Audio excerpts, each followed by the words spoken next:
Hi, you guys are good, Jimbo. So, I just wanted to ask you a few questions. So, like, can you talk a little bit about your relationship with Randy? Sure. I met Randy, I had just moved back home with family to go pursue something new. I had done YouTube myself and also working for Rob Ferretti for a while.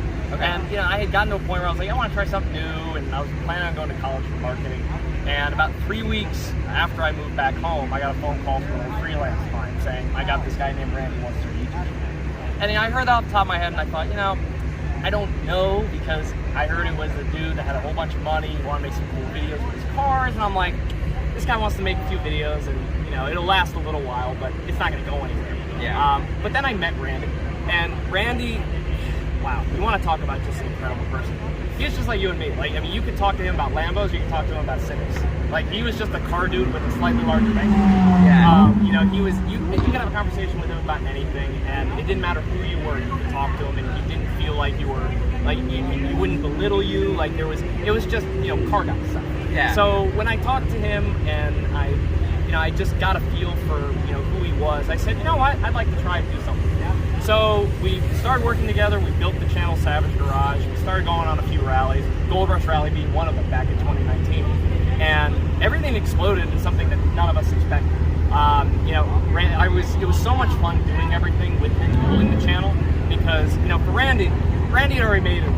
He didn't need to do any of this. He didn't need to make YouTube videos or anything like that. It was just something like he wanted to share the experience of having fun with exotic cars with his friends and family. So what originally started as just me working for him eventually turned into a partnership, and we started making more and more content, going on more and more adventures, and the channel grew into something that none of us expected. Yeah. I always said to people, like, Savage Garage, the key to it was basically making a Top Gear episode for like $12. That was kind of our thought process. Like, how can we go on these rallies? How can we go on these adventures? Document it in a way that you or anybody else will find it interesting to watch, and turn that into something that can be uploaded frequently, like the YouTube channel or like YouTube platform kind of demands nowadays. Yeah. And between him having the essentially Randy's job was provide the content, the cars, come up with cool things to do, and I handled the production side of things. Yeah. And as the channel grew and things took off, things went the way they did. I got to tell you, it was something that none of us expected. It turned into, it was our real life Fast and the Furious film. That's really what it was. So, it's very unfortunate what happened to him. I miss him very, very much. But I know that he's looking down, and he's happy that all of us are still doing stuff, because I know that's what he would want. Yeah.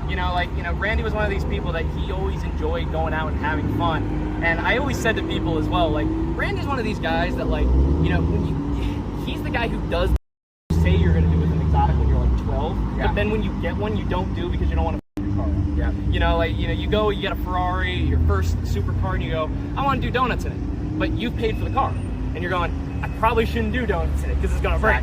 Yeah. Randy's like, I'm going to get the new car, send it immediately.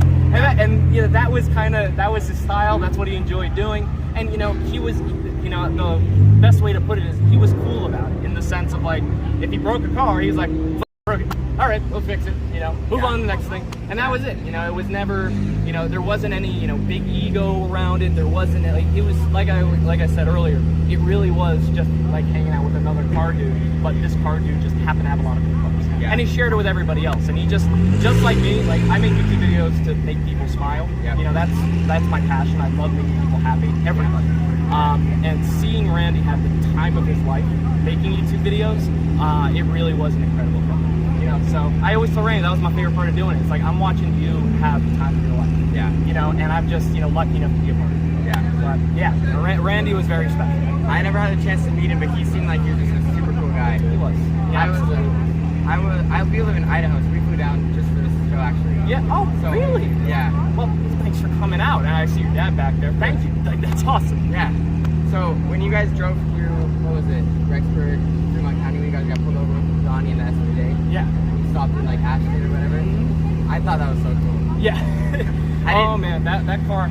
There was a few times that car got pulled over, and you go through certain parts of the country, and the cops have no clue what the hell they're looking at. Yeah. There's still, it's somewhere in the nether regions of YouTube, but there's a clip somewhere online that I know has been reposted, where Randy, he got pulled over, he was put in handcuffs by these cops, they scared the crap out of him, they wrote him a ticket for God knows what. He looks at the ticket, and they wrote him as like a 2014 Porsche. That was the one in Idaho. Oh, you're right, that was the one in Idaho, I'm sorry, yeah. But like, we looked at it, we started laughing our off. We're like, you know, this isn't enforceable, we don't need to pay this. But Randy, I remember him saying in the video, he was just like, the cop said if I don't pay this ticket, he'll come find me at home, or just like, you know, I'll find where you live or something like that. And, you know, of course the cops got no jurisdiction to do anything like that, but it was the kind of thing where it was one of those incredible experiences that you only get when you go on rallies and you go on adventures. Yeah. You know, and it helps when you have really good friends. It really does. That adds to it. Yep.